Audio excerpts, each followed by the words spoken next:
Why are my hands sticky? I just washed them. That's so gross. I'm going to be the dumbest kid on the playground. Nobody wants to hang out with the sticky-fingered kid. Ugh. Gross. You know when you're grossed out by your own body? Where have you been? I don't know. I don't trust you. Stay away. Far. You're with me, though. It's gross. Ladies and gentlemen, welcome back to Full Circus Sing-Song Edition. My name is Tristan. Happy to be here with you guys today. It's going to be a bit of a shorter episode because it's very late. Knock on wood or take a shot. One of the two. Ow. Freaking gosh dang it. Why do we got to take shots and be knocking on wood whenever we say something or we want to manifest something? You want to wish something good luck. You say, hey, things always work out for me, and people freak out. Don't jinx it. Knock on wood, save it. Like there's some sort of evil, lingering fairy that's just trying to jump on all my dreams. I don't believe in that. I'm done putting pain to myself for trying to bring good into the world.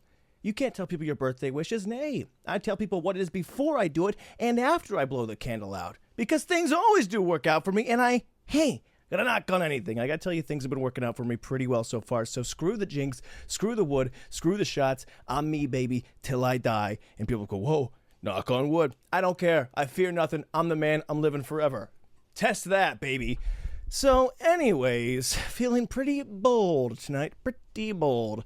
It is currently after 3 a.m. It's a bit unfortunate, okay? Did time get away from me? Not necessarily. I saw the clock the entire time. In fact, I watched it tick down and went, you should get on that. You know, you're like, whoa, it's the trains are leaving. And I'm like, not on the train, but I'm just going to keep on walking next to it for some reason, playing with fate. Like, I'm going to jump on, but the very last second, it's going to make it as hard as possible. I'm going to have to dive. I'm going to leave. I'm going to be very athletic. We're going to have to close the gap. But I'm going to wait. And I've done that, you know. I hopped on to play some games with Bree, who's in the show, and Bryce and Zach, and a lot of fun and very theatrical people, and it was just a time. I thought maybe we'd play for 30, an hour. It was about 5, and just an absolute time, just laughing, crying to tears. And that sucks because, you know, when you're having such a good time and you have all the control for once in your life, all the buttons and gears and gizmos, steam, you know, I'm controlling the machine and I know I got to put it to work. I know I got to be doing this stuff, but dadgummit, are you having a time? You cannot be sad or disgust or complain while smiling. It's a culinary impossibility to cook up such disgust and disdain. So I had a time and I watched the seconds tick by and went, oh, well. I'm having a blast. What am I going to do, man? I live to laugh. My life is a Hallmark card, okay? Live, laugh, love. That's the way I want to do it, and it's the way I've done it. Puts me in a pickle, but that's fine. But you know what? If my middle name isn't Vibes McGee, I don't know what it is. It's Alexander, okay? And that's hard to say, all right? But that's a strong and tough and courageous name, and I'm tired of acting like it isn't, all right? I spent too much of my life not letting anybody know my middle name. What's your middle name? I don't know. I forget, actually. You remember when you were a kid and that was the biggest secret you had? You couldn't let anybody know your middle name. Those were the days, you know? That's why kids are so scared. Like, what's your middle? I don't know. I can't tell you. You'll make fun of me, you know? It's the only secret you have. It's the only thing in your closet. Because kids are so open, right? You ask a kid, how was your day? He's like, oh, good. I picked my nose and I ate the boogers. First sentence. They'll say anything. Everything's out in the open, but your middle name is all that you have to hear. It's sacred. You ask a kid his middle name and he shuts down. That's hidden. That's forbidden. That is just for me. Okay? And it was scary. Kids would be hounding you, trying to figure it out so they can poke and make fun of you. Oh, I bet it's something crazy. I can't wait till I hear it. I'm going to use it in a pun. And they keep asking you and hounding you. You're like, I don't have a middle name. That's crazy. But you know what? That's just who I am. Sorry. Sucks for you. And then all of a sudden your friend or your cousin or somebody somehow knows it and then goes, I know what his middle name is. And you go, shut up, Susie, shut up. And they flock to her and they start hounding her with questions that you should feel relief, but now she's getting all the attention. You go, okay, well, I also know my middle name because I'm somehow jealous now, even though I was just embarrassed, but I want to come back to me. It's like, maybe I'll tell you, okay, geez, like it's my middle name, you know? Because I'm just an attention hound. I want it back.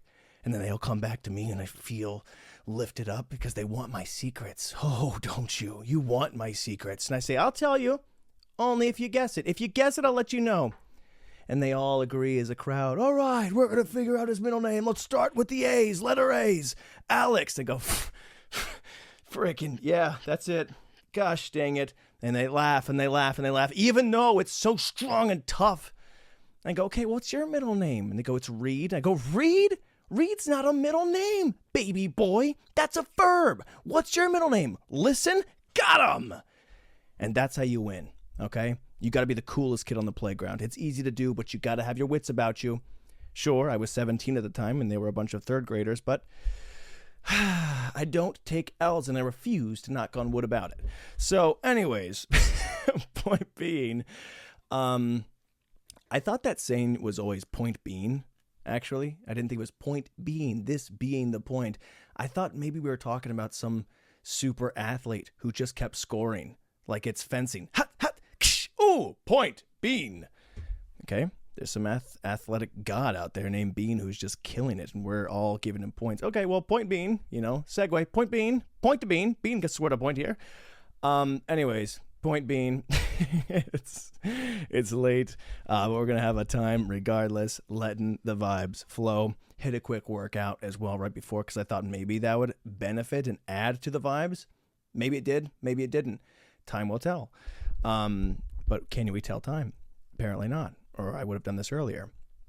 So, it's been a while. It's been a while since we recorded a episode in the first place, and I know after doing about 260 of them, there should be some sort of form. Oh, he's back in form. You shouldn't feel too rusty. There shouldn't be the feeling of a tetanus shot just by being around in the seat, but I feel it. I don't know why. Just because it's been about 2 weeks because we recorded it earlier, so here we are, trying to find the form, feel the flow, happy place. I don't know why it is. It's spooky. It's weird like that, but you know what? We enjoy it. So if we could rewind in our mental mind palace, what did the floor plan look like before this week? The Super Bowl? There's nothing there. That was an absolute dud. Snooze fest. You hate to see it. It's always the worst when it's like the last saving grace of football. It's the last game. We're not going to have football for 8 months. Let it be a good one. Let's end on a high note. They were tapped out. I was totally right about the halftime show, by the way. Nobody watched it. Not a single person. We talked. I was juggling nachos. I don't think anybody saw a lick of it. I have no idea who performed or what it looked like or what it sounded like. No one cared. I saw the clips like later on, but during the show, yeah. So point being for me, for being fantastic, but that was really it. It's been mostly rehearsals, and it's a little interesting now that we've had a week off, but we had the week going into all of the rehearsals, into the shows, did the shows, and that consumed most of my mental brain and anxiety power. All of reserves shut into that. So I was really glad that I was proactive enough to do the podcast. We also ate a lot of food, so my whole cutting out sodium thing went out the window, dude. In fact, I think it increased. My sodium's never been worse. And I have no regrets. I'm having a ball with it. But the shows, man, we could talk about the shows here for a minute. I will say there are no small roles in theater. And I mean that not just figuratively, not just metaphorically, but also literally. I would have loved a smaller role. In fact, they've been offered to me in the past. But I have so much fear, dude. I hate and love performing with every fiber of my being, of all the fibers of being, but it sucks. It's just something that I feel so drawn to, and I've built my career out of, but it just brings me nothing but fear and anxiety for some reason. It's like if all that your body and your mind and spirit wants to do is go skydiving, but you have a fear of heights, and you keep doing it, and you keep doing it, and you're like, it's going to get better, it's going to get easier, and it doesn't, but for some reason it's so fulfilling that you keep getting back up into the plane, and you're like, I assume these parachutes work. I hope, but I don't really trust it. I don't really know. And I keep going, and I keep getting back. So it's been pretty nerve-wracking. And I feel that often, all the time with everything that I do. But I think in a collaborative project, especially it being live, I don't want to let anybody else down who put in a lot of work. And I think that's adding to the anxiety, where I'm like, I don't want to step on your toes. If I'm doing stand-up, which is also still very scary, it's just me. I'm the only one that drowns, but if I drown, I'm like, well, come on with me. I feel guilty and I feel bad, and it's adding this extra level. Like, you got to keep on paddling. You got to keep swimming, stay afloat. So there are no small roles. In fact, we've got the lead role, and that's a first. That's definitely a first splash if you're going to do theater at all. Cannonball in and hope you don't drown anybody. But I've been having a really great time with it, as scary as it is. It's a natural laxative for sure. Okay, I am crapping my pants with ease. Sodium be gone. But as scary as it is, there hasn't really been any accidents outside of the diarrhea. But I think part of the biggest fear is in doing anything, how to deal with the slip-ups. In any role, in any job, in any capacity, nothing goes right. Nothing ever goes perfectly according to plan. You'll miss a line, skip a line, beats, movement, actions, block it out, whatever.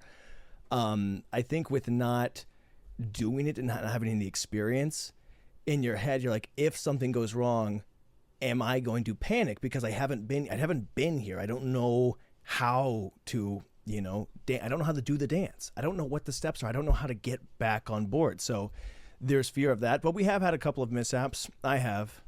She's been phenomenal. I've had like these little folders. I flew them all the way across the stage. The mic has gotten caught on my stethoscope. I've jumped a couple lines. I've cut her off in her lines. But you know what? People keep coming up afterwards and they say they love it. Hopefully it's been great, but I would like the anxiety to stop. I would love to just enjoy it in the moment. Afterwards, I mean, yeah, it's beautiful. It's amazing. You get hit with the whole high of it, whole hog of high. But I wish I could enjoy it in the moment. Okay, I'm performing. I'm doing what I love. Why can't I feel the joy in that, not in the having done so? Okay. I want to be the guy who enjoys scoring the touchdown, not just the guy who looks up at the Jumbotron and goes, hey, look, I scored a touchdown. I want to be there in the moment. It's hard. It's hard, and you just got to trust your process, trust your method. The problem is, again, if you haven't been doing it, you don't have a process. You don't have a method. So they're all very theatrical, and they've been here. They know what... their music, whatever it is. I don't know. Okay. I'm trying to do everything I do with pure energy, but I'm competing like an athlete. I'm in the changing little corner. I'm like shadow boxing, trying to find my flow. And it's not going well because I keep going back out. I was like, did that fix anything? No, I still feel nervous. I still feel gross.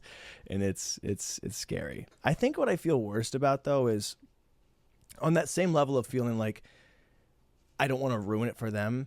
I'm also somebody, I really, truly, I joke around and I say I pride myself on being hilarious, which is true. But more than that, I do pride myself on being present. I think it's something that I am good at because I know how to control it. I'm never on my phone. I'm never off, distracted and doing something else or trying to cut people out. Like when I'm with somebody, I'm with you, okay? I'm talking to you. I'm hearing you. I'm listening. I'm there, right? And I try to do that while I'm scared, but I feel like I'm not as present as I should be. And it's not because I'm not as funny or because I'm not as good as the recall or whatever you want to put on that. It's just that feeling of like, I don't want you to feel like I'm not really here with you or I'm not really giving you my time. And I feel guilty about that, okay? Whether it's with the cast or the people backstage or with the audience members, like while I'm scared or I'm here early and my family comes around and I feel like I'm not there. And that's really like, it eats me alive and I feel so bad, but they've all been wonderful. It's all been so passionate and everybody's been just really, really inspiring and cool and also like patient with me because I've been scared. I'm like, I'm done. I'm freaking out. I just love people who do the thing because they do it for the love of the game. You're not being paid for this. It is just purely, I'm here because I love it. I'm falling because I love skydiving, and that's beautiful, and that's why we're all there, right?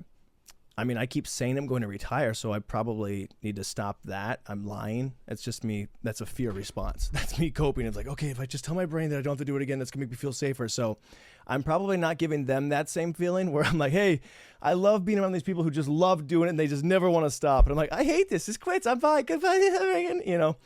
So hopefully I'm not ruining their experience. I didn't think about that. Now I feel guilty again. Oh, sucks being a good person. You just have to process so many different thoughts. Oh, not built for sainthood, but you know what? We deal with the bed that we're given and we sleep in it. I'll try and stop.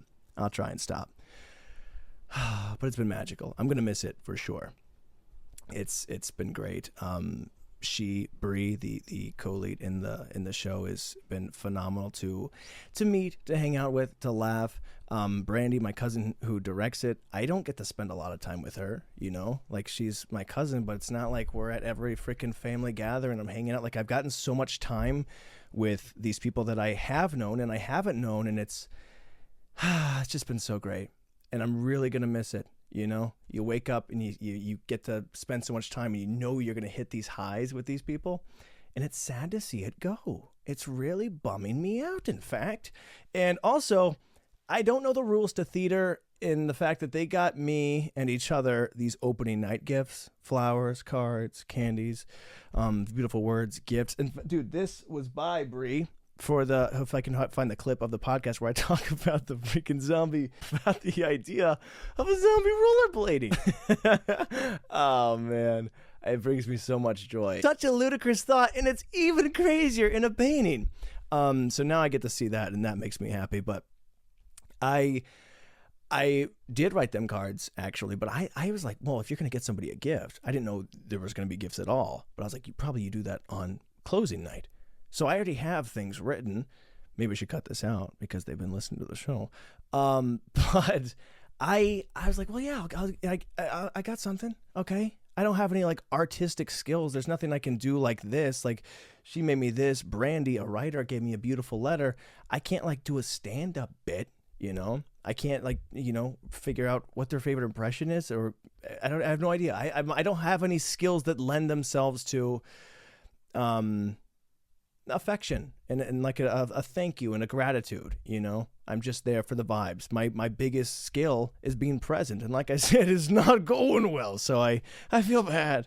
But yeah, I was gonna give them the letters, but I was like, well, now they're gonna think I just wrote it just because they did it. So what's gonna suck is if they also have closing gifts as well, or closing statements, or closing. I was like, oh, just beat it every turn, man. I'm just trying to win the good guy awards, man, but they're just absolutely destroying me.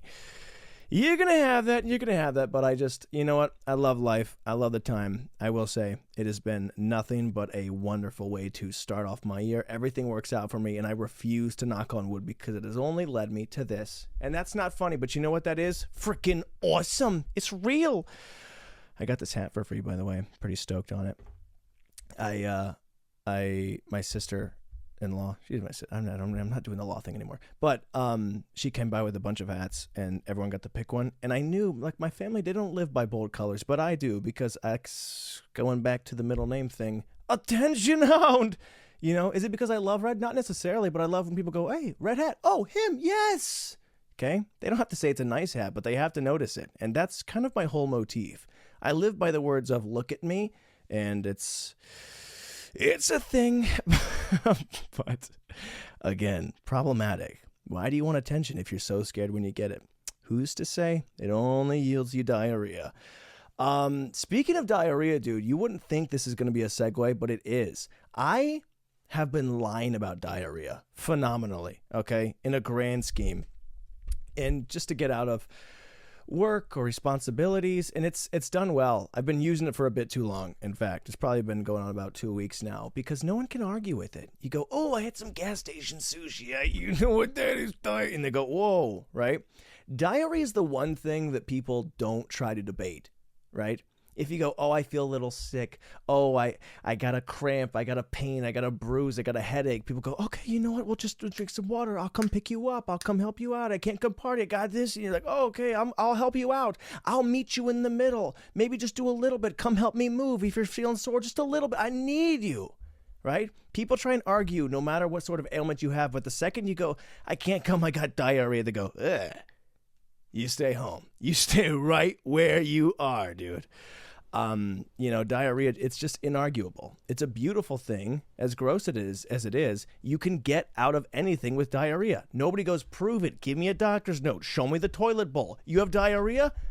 I believe you. Everyone knows what diarrhea feels like. If it's a stomach ache, they go, oh, maybe it's a different stomach ache. Maybe it's a different level of pain. Maybe it's this. If it's a headache, people try and compare it to their past experiences, but there's different levels of everything. Diarrhea is a one-size-fits-all hole of hell, okay? And people go, oh, he's dying of rhea. You either die a hero or you live long enough to see yourself become the rhea.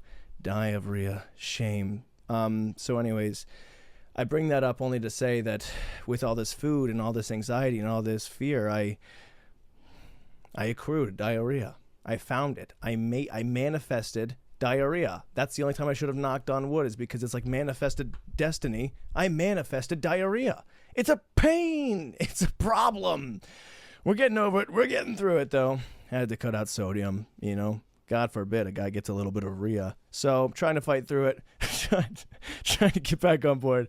It also doesn't help that this Big Judas project I've been running, which has been going swimmingly. Okay, I ordered cannoli in the middle of one of the shows and rehearsals that we were doing, and it's, you know what? I don't know for sure what the serving sizes are, if they're actually upping it.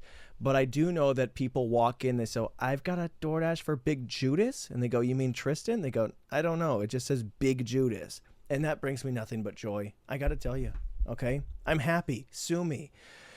But that it's just, if I never get a bigger portion, the fact that somebody walks into a restaurant and goes, I got to pick up for Big Judas.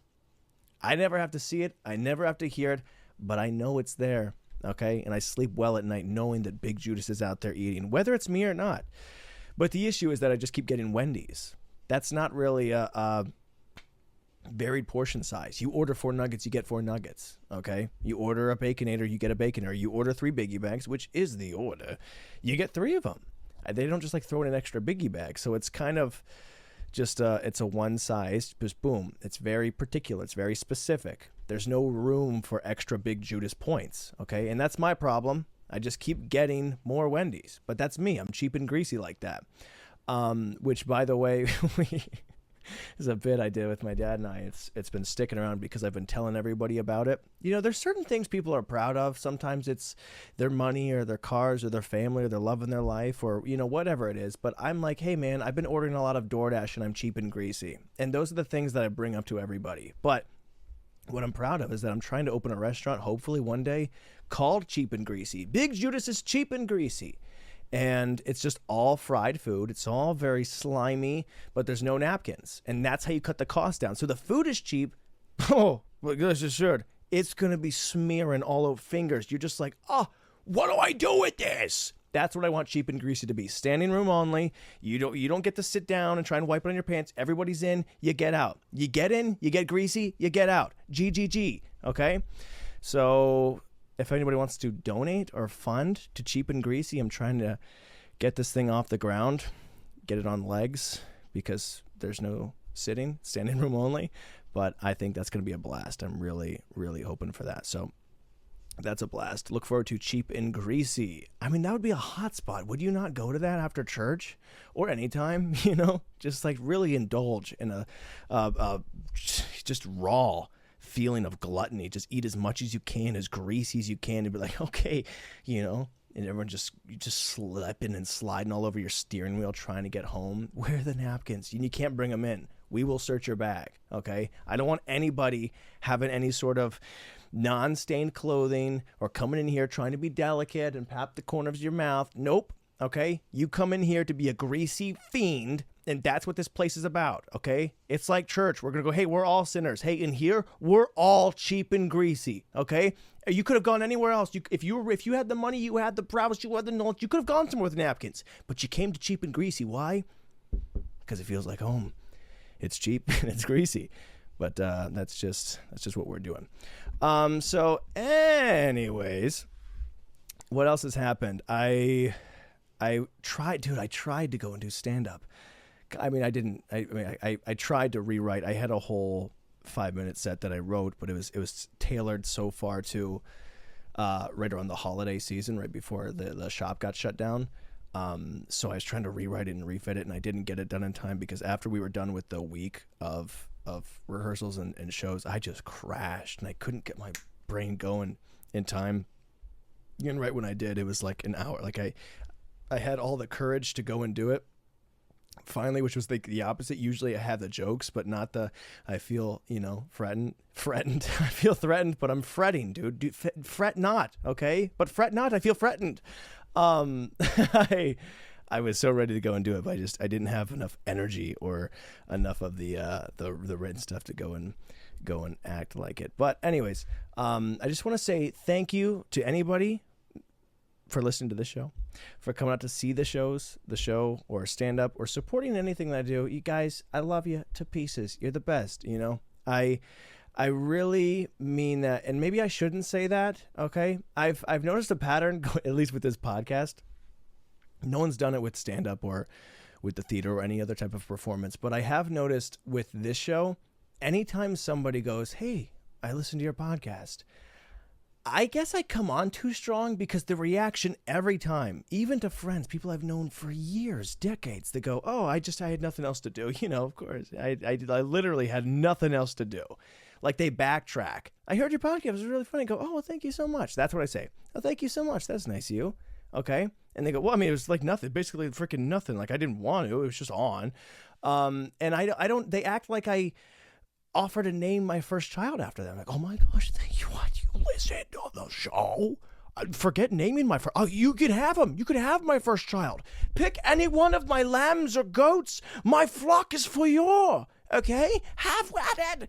I don't know what I'm saying or what it's coming across, but every time people backtrack, they go, "Yeah, I was doing something else. It didn't really matter. I could have put anything on, but I just decided to give it a shot." So it's always, I have no idea what I'm saying or how it's coming across. So I want to say thank you for coming to the shows and for paying attention to the shows and watching the show and the stand-up shows, anything like that. But I don't want people to feel like I'm groveling, like I'm like, "Oh my gosh, this is the greatest thing anyone's ever done for me." I think the show rocks, okay? But I'm just saying thank you for your time. That's all I mean by it.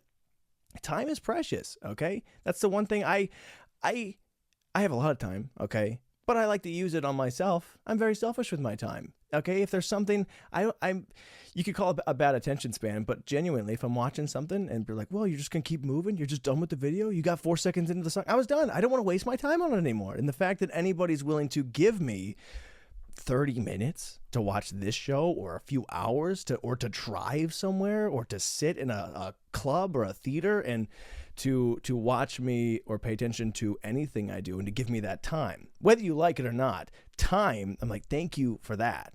I genuinely, like, more than anything, I appreciate that. Okay. And that comes from a child of 4 boys. Okay. There's not, they did great. But again, I'm an attention hound, and there was only so much time that you could always get as one guy. And I really genuinely appreciate people spending their time on me. We've all got some time dollars, and what you spend them, it matters. But I guess I just got to stop saying thank you, because people freak out. Okay. They really do. But I appreciate it. I don't know what else to say about that. I hate it. It doesn't matter, but thank you. Anyways, point is, with the show, people listen, thank you. You guys are the best. Especially for people who hang out with me or know me, like you sometimes already hear the stories or the jokes. People who are around me have already heard Cheap and Greasy, especially over the 2 weeks. You've already heard about Big Juice. You already know what it is. Or you've had your fill of me for sure. I keep on going. But to be like, "Hey, I not only enjoyed this so much, but I want to get even more of it," or you just want to support, thank you, man. Thank you, because this show, it's not structured. It was at one point, and we were doing numbers, okay? Things were going up, but it is just a pure stream of consciousness. This show is the closest you can get to reading my mind, okay? There's nothing here. There's nothing in between the ears.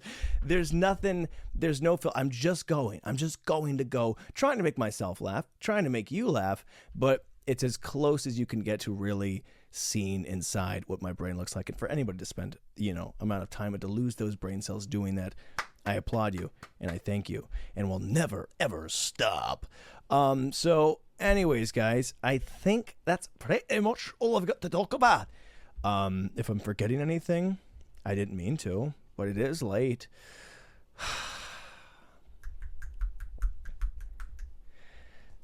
Scroll through the notes. You know what? I don't really see anything there. You know what? Okay. It doesn't really matter. I've got to get to bed and then do a show and then go lie to some people that are waiting on me and be like, sorry, I have diarrhea, which may or may not be true at this point. Okay. So sometimes you lie so hard you end up telling the truth, and that's a beautiful thing. Thank you, God, keeping me on my toes, on my butt. Anyways, thank you guys for tuning in, and I mean it, but I don't mean it too hard, okay? Thank you, I guess. Don't freak out, but I do love you, and you can freak out about that because I do mean it. And I will see you guys in the next one. Wish me luck. I'll let you know how the shows go.